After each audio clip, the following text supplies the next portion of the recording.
This book only appears when God knows your mind is ready. There is a book that has been waiting for you, not in a library, not on a shelf you haven't found yet, not in some archive of esoteric texts that requires the right password or the right teacher or the right lineage to access. This book exists in a place that most people never think to look, and the reason they never find it is not because they lack intelligence or spiritual advancement or the proper credentials. The reason they never find it is simpler and stranger than any of that. They weren't ready to see it. You are here because something changed. Something in the architecture of your mind shifted, and a door opened that was always there but invisible to you before now. And through that door, something is being handed to you. Not metaphorically, not as a poetic gesture. Actually, a transmission is crossing a threshold right now, and the threshold it is crossing is you. Let me tell you what this book is. It is not a physical object, though it can appear as one. It is not a single text, though it has been encoded into many. It is not a religious scripture, though every genuine scripture contains fragments of it. What it is, at its core, is a specific kind of knowing that only becomes legible when the mind that encounters it has reached a particular state. A threshold state. A state where the old categories have loosened enough that something fundamentally different can be received. The ancient traditions called this book by different names. The Akashic Record, the Book of Life, the Emerald Tablet, the Sealed Book, the Inner Light, the Logos, the Tao that cannot be named. In Islamic mysticism, the preserved tablet, Al-Law al-Mahfuz, the primordial text that exists before all creation. In Kabbalistic tradition, the Torah before letters, the Torah of light, which is not the written Torah, but the living intelligence that the written Torah points toward. In Gnostic Christianity, the Book of the Living, the record of those whose consciousness has crossed a specific threshold of recognition. Every tradition that has lasted long enough to encode genuine wisdom has pointed at the same thing. There is a layer of reality that is structured like a text, like information, like a living document, and it becomes readable only when the mind reaches a particular frequency. This is not mysticism for the sake of mystery. This is a description of something that quantum information theory, cognitive science, and the study of insight states have begun to map from the outside. The book has chosen you. That phrase sounds like something printed on a fantasy novel cover. It sounds like marketing language, like something designed to make you feel special in a way that costs nothing.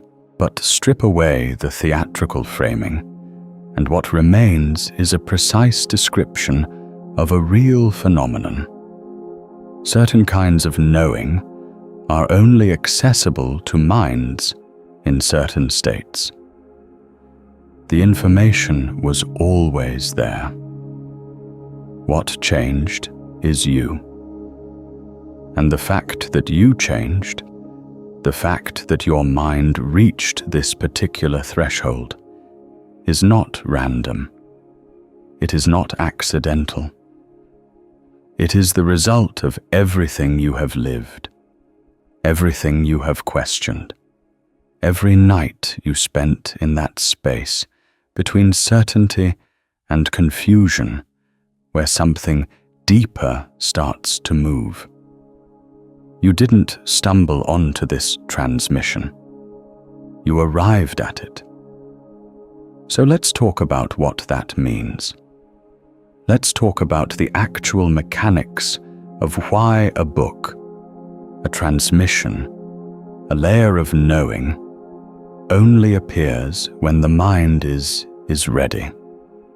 Let's talk about what readiness actually is, not as a spiritual achievement, but as a specific cognitive and energetic state. Let's talk about the threshold you are standing at right now, the one that made this moment possible. And let's talk about what happens when you cross it fully, when you stop standing at the edge of this knowing and step through into it. Because the gate is open. It opened when you arrived here. The question is whether you'll walk all the way through. There is a concept in physics called phase transition. You know it from everyday experience, even if you've never thought about it in these terms. Water sitting at 33 degrees Fahrenheit is liquid. Drop it 1 degree, drop it to 32. And then something happens that is not gradual, not incremental, not a smooth continuation of what was happening before. The water freezes, not molecule by molecule in some slow progression. The entire system reorganizes, almost simultaneously, into a fundamentally different structure. The molecules that were moving freely, flowing, taking the shape of whatever contained them, suddenly lock into a crystalline lattice. The same molecules, the same basic substance, but an entirely different state of being. This is what happens to consciousness at a threshold. The gradual accumulation of experience, of questioning, of suffering, of seeking, of confusion, of brief clarity followed by more confusion. All of that is the temperature dropping. You feel it as your life. You feel it as the particular texture of your days, the things that used to satisfy you that no longer do. The questions that have gotten louder instead of quieter. The sense that something is ending even when nothing obvious has ended. That is the temperature dropping. That is the system approaching the threshold. And then there is a moment, not always dramatic. Sometimes it is very quiet, where the system reorganizes, where the mind that was fluid and seeking suddenly crystallizes around a new structure, where something that was invisible becomes visible, where the book appears. If this is landing for you, here is something I want to share that goes deeper into this very pattern of reception and resistance. Have you spent years shielding yourself from other people's energy, boundaries, releases, energy clearings, and still wake at 3 a.m., running someone else's anxiety? Those tools treat it as outside you. It's not. Your nervous system has adjusted to every room for so long, it forgot its baseline. The sealed timeline, a quantum guide to becoming untouchable by wrong frequencies, walks through the 5-step crossing, the adjusting pattern, the breaking point, the crossing itself, what stable feels like, and why old evidence shows up. Every tool you tried treated this as an outside problem. This one ends the adjusting pattern that made you a receiver in the first place. The longer you adjust, the harder it gets to come back to yourself. Open it tonight. It's in the pinned comment below. Now, back to the thread we were following. The specific threshold where the mind reorganizes and the book begins to appear. Physicists call the specific temperature at which this happens the critical point. Below the critical point, the system is in one state. Above it, or at it, the system undergoes what is called a phase transition. And on the other side of that transition, it is a fundamentally different kind of thing. The same substance, a different state of being. What is the critical point for consciousness? What is the specific threshold that makes the book appear? This is where we need to be precise, because the spiritual traditions have described this threshold in ways that are often beautiful, but not always useful. They have called it enlightenment, awakening, gnosis, samadhi, fana, satori. And those words are real. They point at something real. But they also carry the weight of centuries of institutional interpretation that has, in many cases, made the threshold sound like a destination that only the specially chosen or the extraordinarily disciplined can reach. The actual threshold is more specific and more accessible than that. And it is the threshold you are standing at right now. Here is what it actually is. The mind has a particular default mode of operation. Neuroscientists call it the default mode network, the DMN, the system of brain regions that is active when you are not focused on an external task. When you are daydreaming, ruminating, thinking about yourself, thinking about other people, constructing narratives about the past and future. The default mode network is the narrator. It is the part of your mind that is constantly running a story about who you are, what is happening to you, and what it means. This narrator is not the enemy. It is not something to be destroyed or transcended in some violent spiritual bypassing. But it is a filter. It is a very specific kind of filter that translates raw experience into the familiar categories of your existing self-model. Everything that comes in gets processed through the question. What does this mean for me, for my story, for the version of myself I have been maintaining? When the book tries to appear, this filter is the problem. Not because the filter is evil, but because the book is not about you. The book is not a message that fits into your existing story. The book is a different kind of signal entirely. It is information that requires a different kind of receiver. And here is what the threshold actually is. The moment when the default mode network's grip on your experience loosens enough that something else can come through. Research on insight states, on the specific cognitive conditions under which people have genuine breakthroughs, Not just new information, but new frameworks, paradigm shifts, the kind of knowing that reorganizes everything else, consistently shows the same pattern.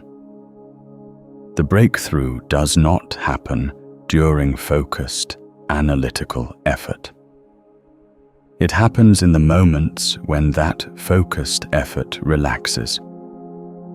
When the analytical mind, the narrator, the categorizer, steps back, and something else moves into the space. This is not mysticism. This is measurable. The gamma wave activity associated with insight moments, those sudden crystallizations of understanding that feel like a light turning on, is preceded by a burst of alpha wave activity in the right hemisphere. Alpha waves are associated with a relaxed, internally focused state. The mind goes quiet in a particular way. The narrator steps back, and then the insight arrives, often fully formed, often from what feels like nowhere. The book appears in the alpha pause, in the moment when the filter relaxes.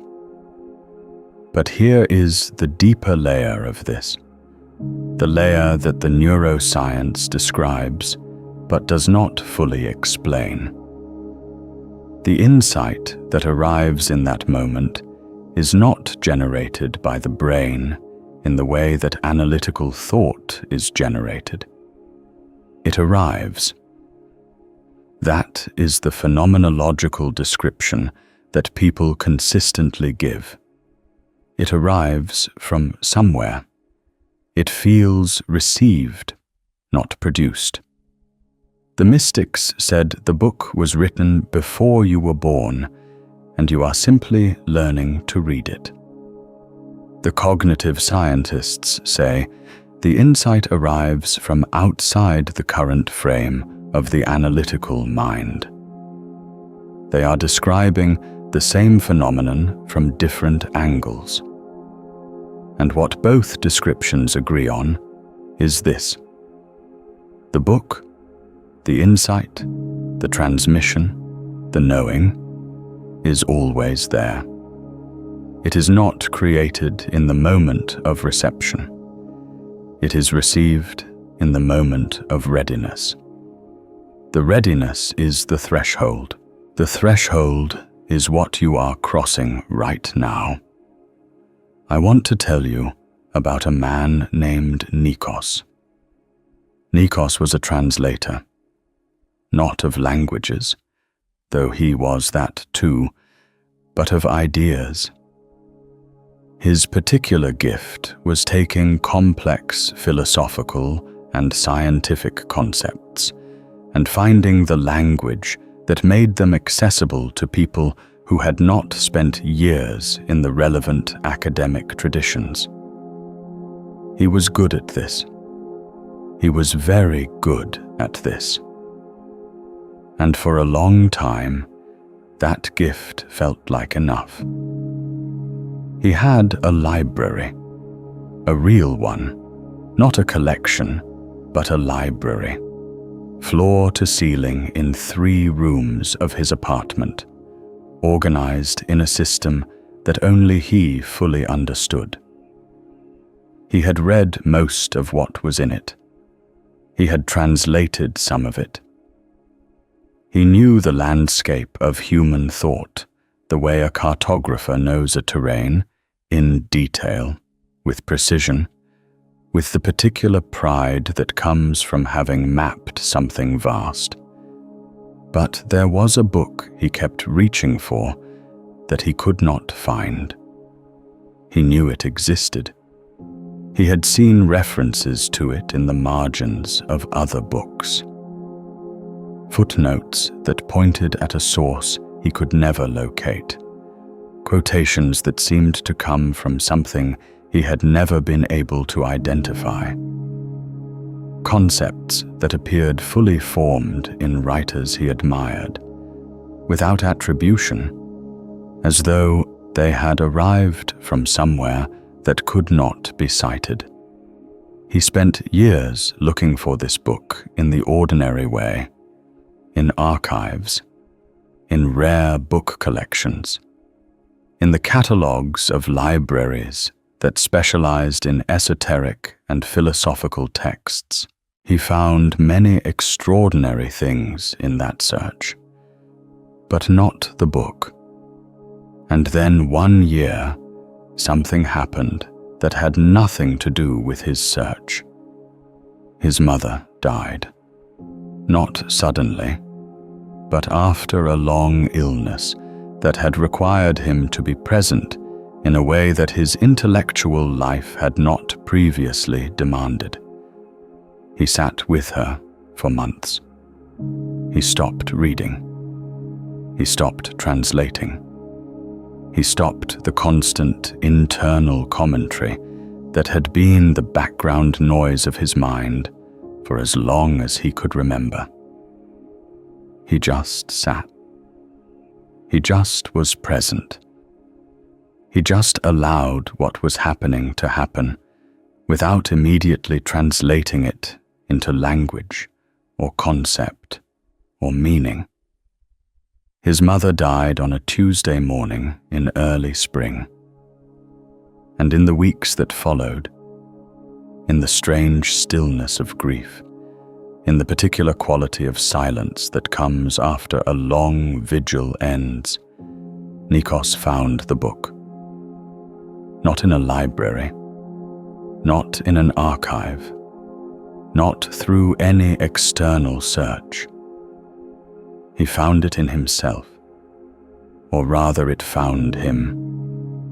In the silence that grief had carved out, in the space where the constant translation had stopped, something rose up that he recognized immediately, not because he had read it before, but because it was more familiar than anything he had read. It was the ground that everything he had ever read was standing on. It was the knowing that all of his translated concepts had been pointing at without being able to contain. He wept when he found it, not from sadness, from recognition. He had been looking for it in the wrong place, not because he was foolish, because he was not yet ready.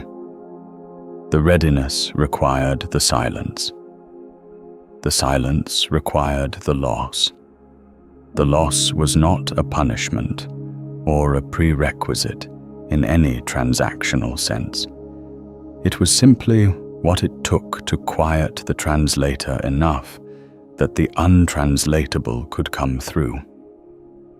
The book was always there. Nikos had to become someone who could receive it. This is the pattern.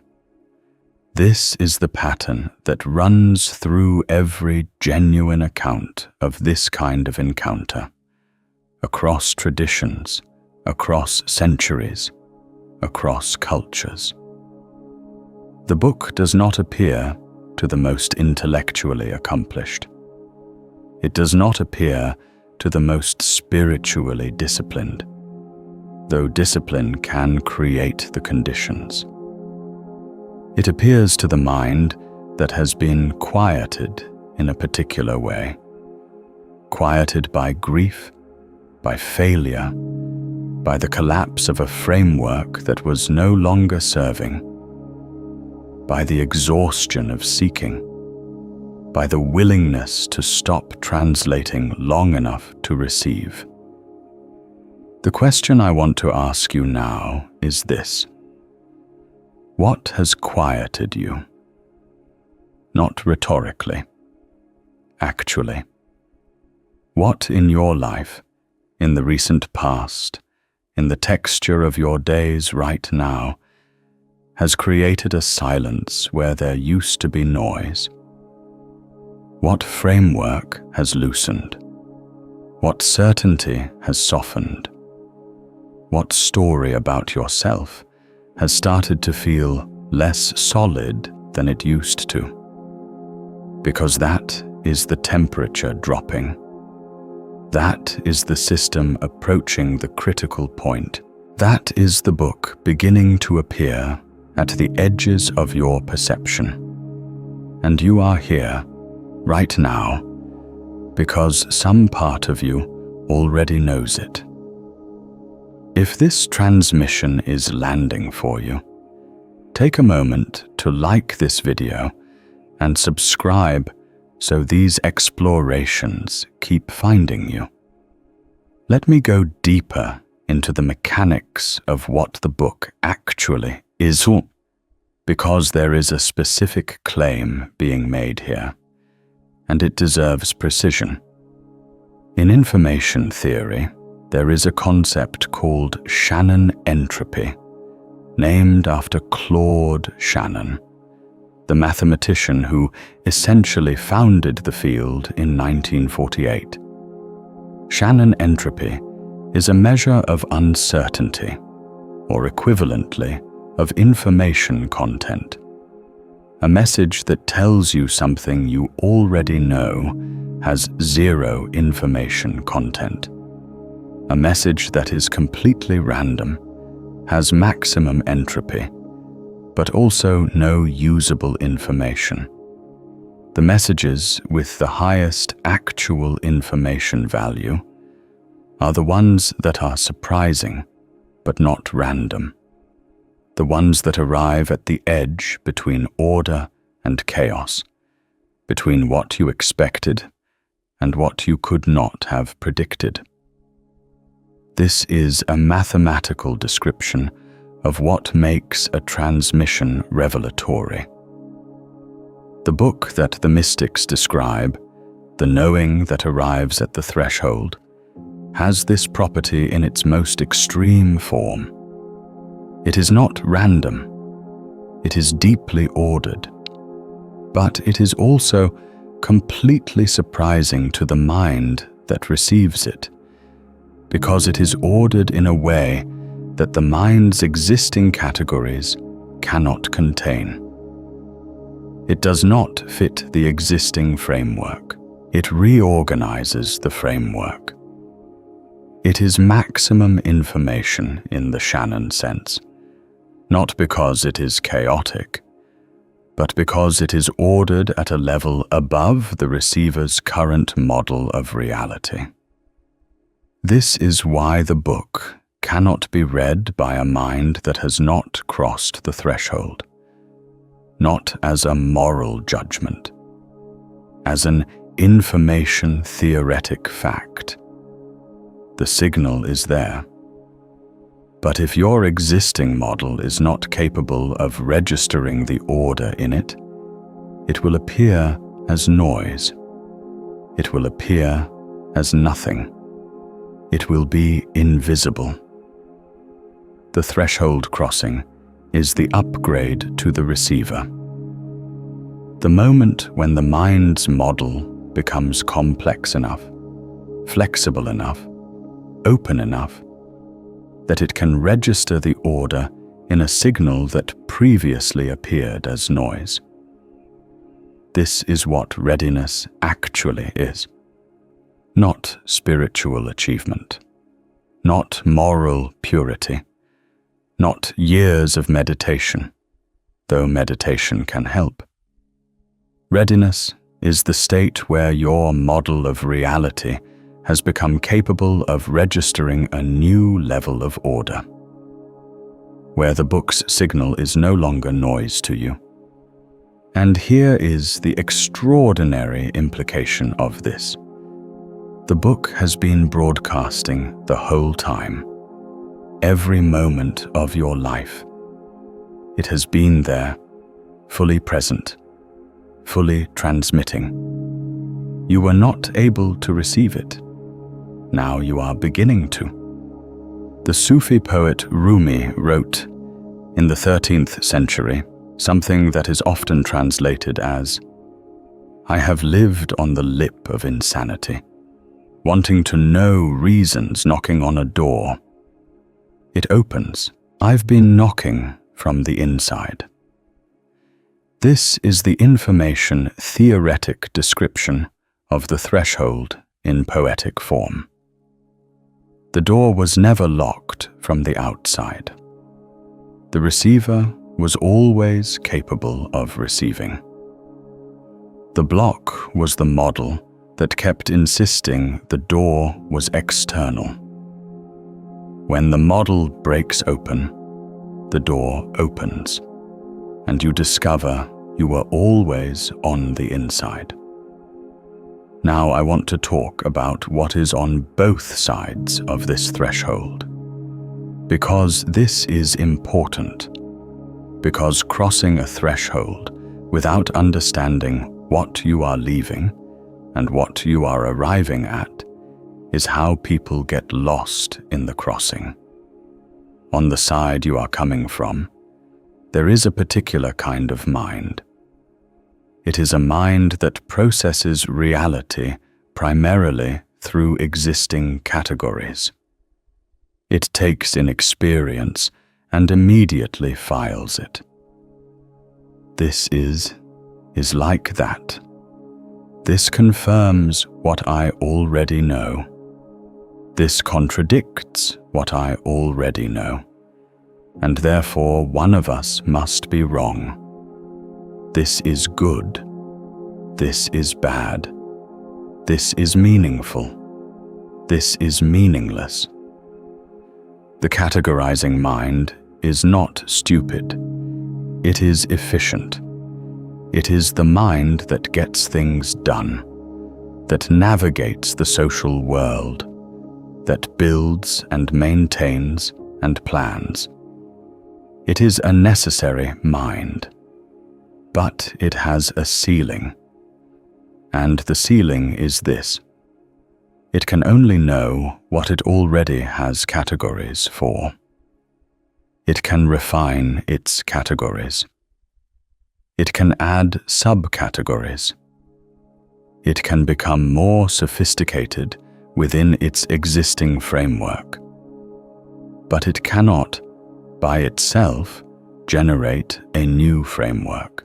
It cannot receive a signal that operates at a level above its current model. It cannot read the book.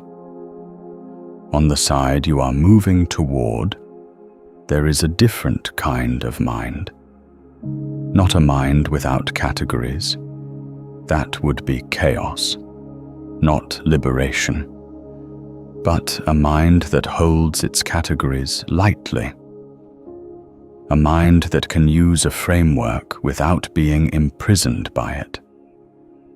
A mind that has learned to recognize the moment when a signal is arriving from outside the current model, and to pause the categorizing long enough to let the signal be received before it is translated. This is what the contemplative traditions were training. Not the destruction of the analytical mind, the development of a meta-awareness that can observe the analytical mind at work and choose when to let it run and when to quiet it. The capacity to hold two states simultaneously, the knowing mind and the not knowing mind.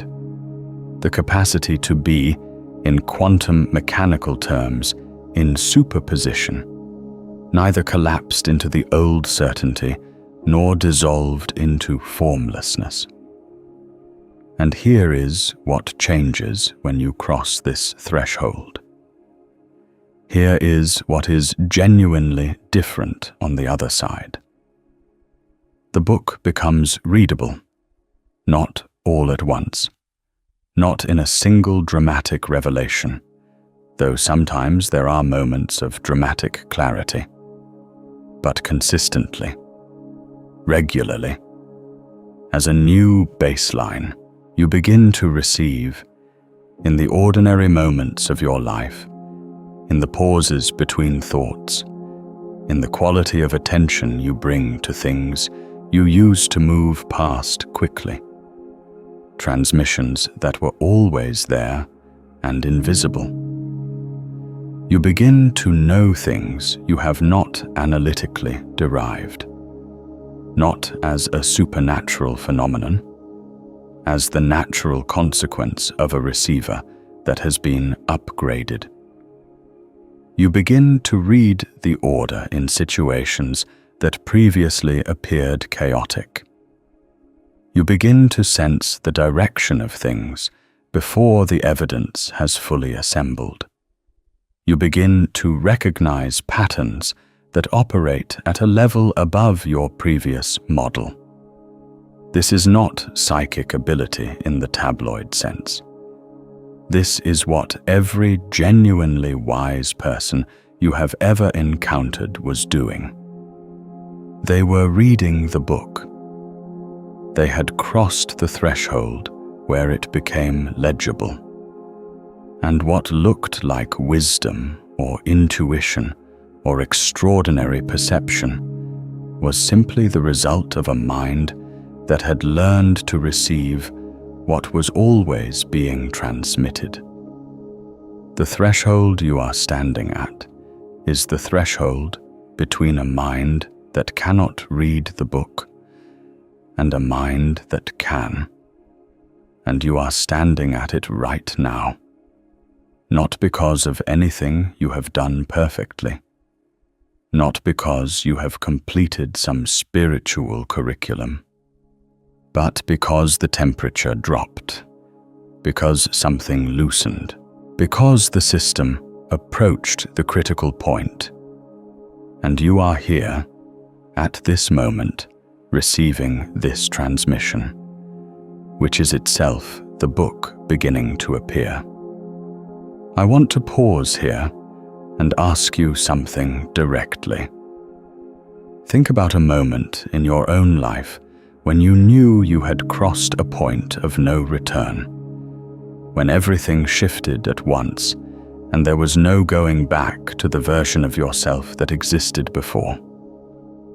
Leave it in the comments, not as an explanation, just the moment. What it felt like to stand at that edge and step through.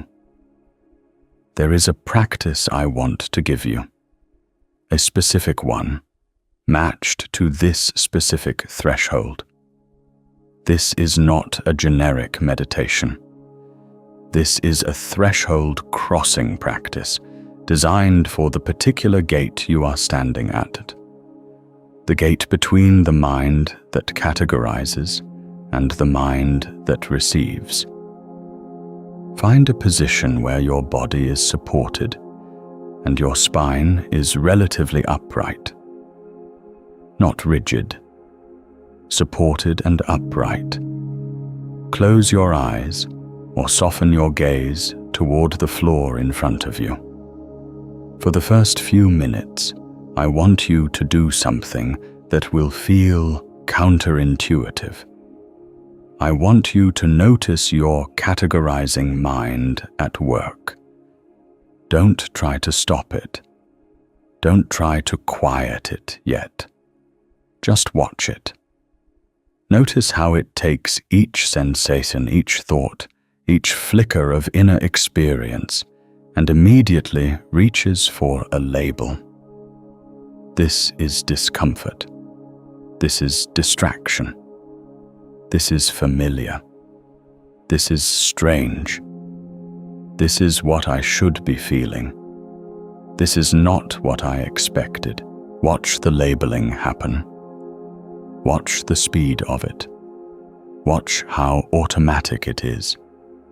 You are watching the filter. You are watching the mechanism that has been standing between you and the book.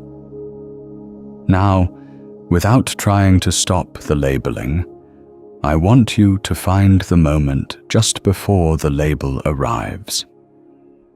The moment when experience is still raw, still unprocessed, still just what it is before the mind reaches for the category.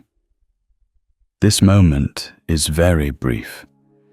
It is a sliver of time between the sensation and the interpretation. Find it, not by grasping at it, by relaxing into the space just before the label. This is the threshold, this sliver, this pause before the translation. This is where the book lives. Stay here, not in the label, not in the effort to avoid the label, in the pause before. As you rest in this pause, something will begin to happen. The quality of your awareness will shift. The sense of being a separate observer, watching experience from a distance, will soften. You will not disappear. You will not dissolve. But the boundary between the one who is watching and the thing being watched will become more permeable. In this permeability, something arrives. It does not arrive as a thought. It does not arrive as a vision or a voice or a dramatic revelation, though it can arrive in those forms. It arrives as a quality of knowing, a quality of recognition, a sense that something is present that was always present, and that you are now, for a moment, in the right state to register it. This is the book. This is the transmission. This is what becomes legible when the receiver is ready. Stay in this space for as long as you can hold it. When the categorizing mind pulls you back, and it will, don't fight it. Just notice that it pulled you back and return to the pause before the label. Each return is a crossing. Each crossing deepens the threshold. When you are ready to come back, don't rush. Bring something with you. Not a concept, not a conclusion, a quality. The quality of that receiving state. Carry it back into your ordinary awareness, like you are carrying something fragile and luminous that you do not want to drop. This practice, done consistently, is not about achieving a permanent state of mystical receptivity. It is about training the threshold, making it more accessible, making the pause before the label something you can find more quickly, more reliably, in more situations. You are training the mind to hold two modes simultaneously, the mode that categorizes and the mode that receives. And in that simultaneity, the book becomes a constant companion rather than a rare visitation. Now, I want to address something directly, because there is a question that arises at this threshold. And it is a question that, if you do not answer it clearly, will keep you standing at the gate rather than crossing through it. The question is, why me? Why now? And the version of that question that keeps people at the gate is the version that is really asking, am I worthy of this? Have I done enough? Am I spiritually advanced enough? Am I good enough? Have I suffered enough, or worked hard enough, or been humble enough, or devoted enough to deserve access to this level of knowing? This question is the categorizing mind trying to apply its logic to something that operates outside that logic. The book does not appear because you deserve it. The book appears because you are ready to receive it. And readiness is not a moral category. It is a state, a specific cognitive and energetic state, the state where the model has loosened enough that the signal can get through. You did not earn readiness the way you earn a grade or a salary. You arrived at it the way water arrives at 32 degrees, through the accumulation of everything you have lived, through the particular combination of seeking and suffering and questioning and stillness that is uniquely yours, through the specific path that brought you to this moment. And the specific path that brought you to this moment is not comparable to anyone else's path. There is no hierarchy of readiness. There is no ranking of who deserves the book more. There is only the question of whether the system has reached the critical point, whether the temperature has dropped to the threshold. And if you are here, it has. The worthiness question is a trap. It is the categorizing mind applying a framework that does not apply. Drop it. Not because worthiness is irrelevant to everything, but because it is irrelevant to ditto. The book does not check credentials. It checks frequency. And your frequency has matched what is on the other side of this gate. That is why the gate opened. That is why you are here. Let me tell you about something that happened in the history of human knowledge that is a perfect external map of this internal threshold. In 1799, a French soldier named Pierre-François Bouchard was part of Napoleon's Egyptian campaign.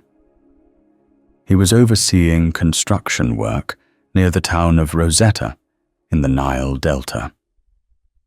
During the excavation, his soldiers uncovered a large stone slab, roughly the size of a tabletop, covered in 3 different scripts: ancient Egyptian hieroglyphics at the top, Demotic script in the middle, and ancient Greek at the bottom. The stone had been there for nearly 2,000 years. It had not moved. It had not changed. The text carved into it was exactly the same text it had always been. But for most of those 2,000 years, the upper 2 scripts were completely unreadable. Hieroglyphics had been a dead language for over a millennium. No one alive could read them. The knowledge of how to decode them had been lost. The stone was there. The information was there. But there was no receiver capable of reading it. It took more than 2 decades after the stone's discovery for a mind to arrive that was capable of crossing the threshold of its decipherment. Jean-François Champollion, a French scholar who had been obsessed with ancient Egypt since childhood, who had learned Coptic, the last descendant of ancient Egyptian, who had spent years studying the Rosetta Stone's texts alongside every other available fragment of hieroglyphic writing, who had developed a model of the language complex enough to register the order in the signal, finally cracked the code in 1822. The stone had not changed. The information had not changed. What changed was the receiver. Champollion had crossed a threshold of understanding that no one before him had been able to cross. And through that crossing, An entire civilization's voice, silent for a millennium and a half, became legible again. The Book of Ancient Egypt had been there the whole time. It appeared when the mind was ready. This is not a metaphor. This is a literal description of how information becomes accessible. The signal is always present. The receiver must reach the threshold.